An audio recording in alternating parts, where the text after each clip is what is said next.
السلام علیکم ورحمۃ اللہ وبرکاتہ۔ پیارے بھائیوں، آج پھر ایک عمل لے کر حاضر ہوا ہوں۔ یہ عمل دو لوگوں کے درمیان جدائی ڈالنے کا عمل ہے۔ دوستو، اگر آپ چاہتے ہیں کہ کسی سے محبت کرتے ہیں اور وہ کسی اور کے ساتھ اٹیچ ہے اور آپ کو رسپانس نہیں دے رہا، اور آپ چاہتے ہیں کہ اس کو چھوڑ کر وہ آپ کے پاس آ جائے اور آپ کی من چاہی خواہش پوری کرے، تو یہ عمل آپ لوگوں کے لیے ایک تحفے سے کم نہیں ہے۔ دوستو، یہ عمل آپ کسی کے لیے بھی کر سکتے ہو، چاہے شادی شدہ عورت کے لیے کرو، یا لڑکی کے لیے کرو، یا کسی لڑکے کے لیے کرو۔ یہ نقش جس کے لیے بھی کرو گے، اس پر فوراً اثر کرے گا۔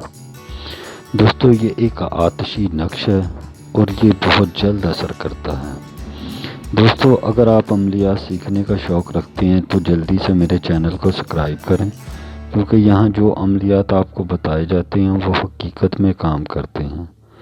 تو چلتے ہیں دوستو عمل کی طرف۔ آپ لوگوں کو سکرین پر ایک نقش دکھائی دے رہا ہے۔ یہ نقش آپ نے ایک سفید کاغذ پر زعفران سے لکھ لینا ہے۔ دوستو، اگر زعفران نہ ہو تو آپ یہ نقش سرخ رنگ کی سیاہی سے لکھ سکتے ہیں، اور نیچے جن دو لوگوں میں آپ جدائی ڈالنا چاہتے ہیں ان کا نام اور ان کی والدہ کا نام لکھ لینا ہے۔ بالفرض اگر لڑکا کر رہا ہے، ٹھیک ہے، کسی لڑکے کے لیے کر رہے ہیں تو پہلے لڑکے کا نام، پھر اس کی والدہ کا نام۔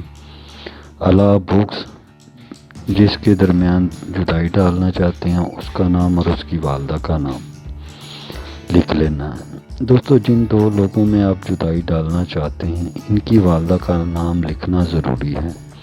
اس عمل میں کامیابی حاصل کرنے کے لیے میں ایک بات اور آپ کو بتا دیتا ہوں۔